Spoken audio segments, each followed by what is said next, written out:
If you ever wondered how the PACT Act will affect you down the line, well, that's what we're going to talk about today. I'm going to share some opinions with you on where I believe we'll go, not today, tomorrow, next year, but years down the line, how it will affect you, the veteran. But let's talk about the historic moment we're in right now.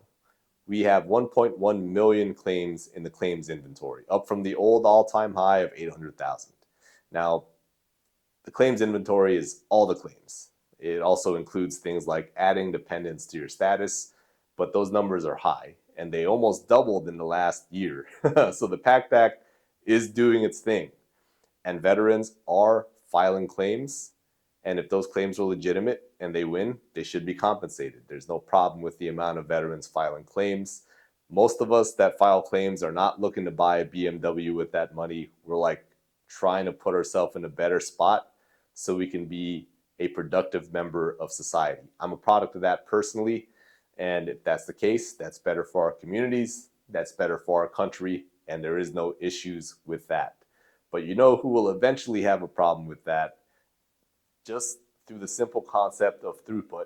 More veterans filing claims. Sure, a lot of them will lose, but each year, more veterans are being compensated. That number is growing, and eventually, the VA budget is going to reach a fork in the road, and they're going to try to, in my opinion, to throttle the amount of money that's going out. And this is where my opinion comes in. It's not legal advice. You take what I'm saying and make your own decision. I'm just using common sense, history, government math, and just what I see people in high places where they're putting money and where they're taking it away. In my opinion, all roads lead to the VA is going to find a way to throttle the amount of money that's going out. Hopefully I'm wrong. Hopefully the compensation train continues on, but let's be real, they wouldn't be able to pay everyone what they deserve. And that's not the veterans' fault, right? I'm not saying the veterans are lying.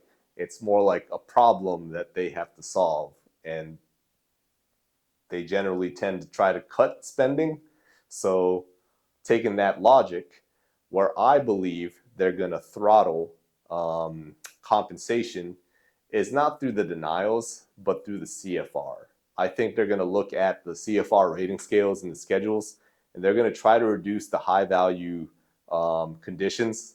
They're going to either make it harder to get to like 70% on a single condition, or they're going to reduce it so that you can only get like 30.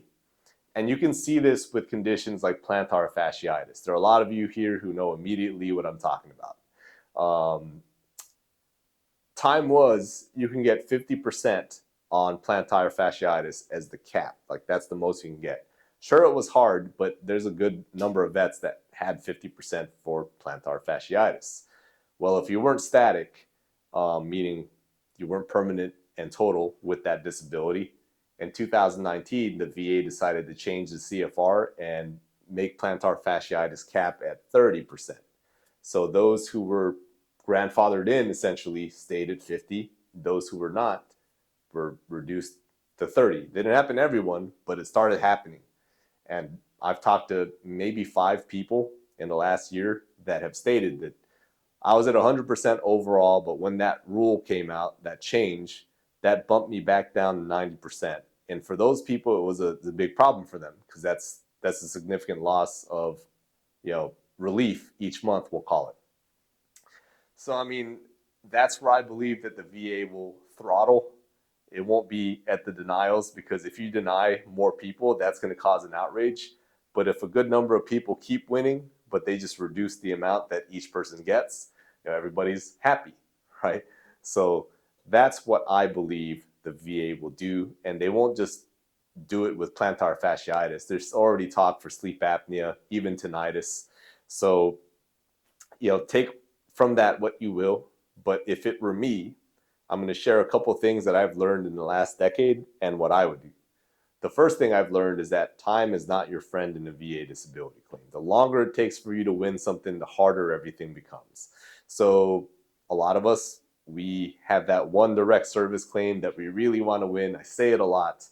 Probably time to pivot and go for something else that you can win because you can start that process of getting a disability, getting healthcare at the VA, and then that's, when you think about it, that's how you become static, is if you keep going to the hospital, because you have a legitimate disability.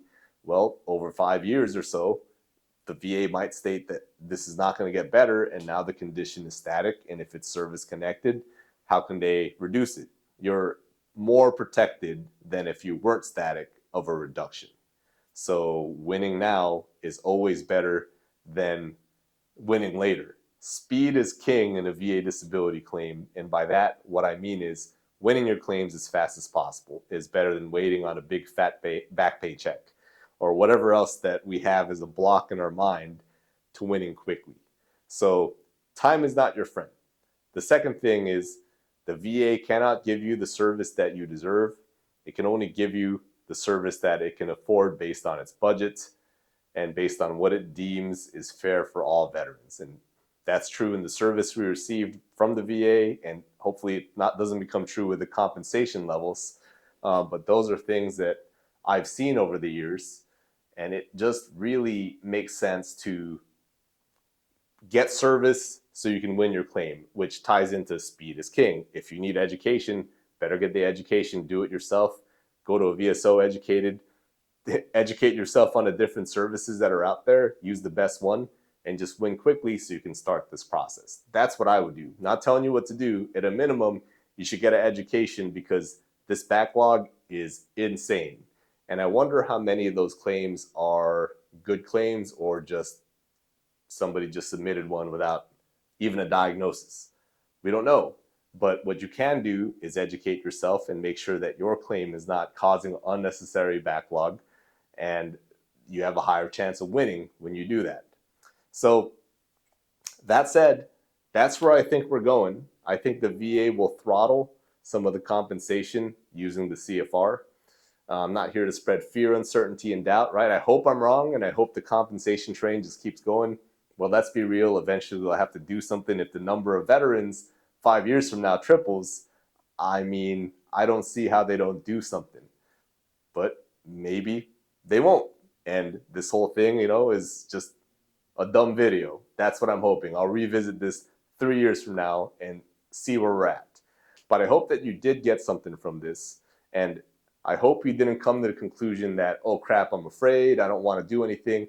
No, start educating yourself, start taking action, move in the right direction, submit a winning claim, and do something with the stuff you watch on YouTube or the stuff you read online. So if you got something good out of that, like the video, subscribe to the channel, and I'll see you all next time. Take care.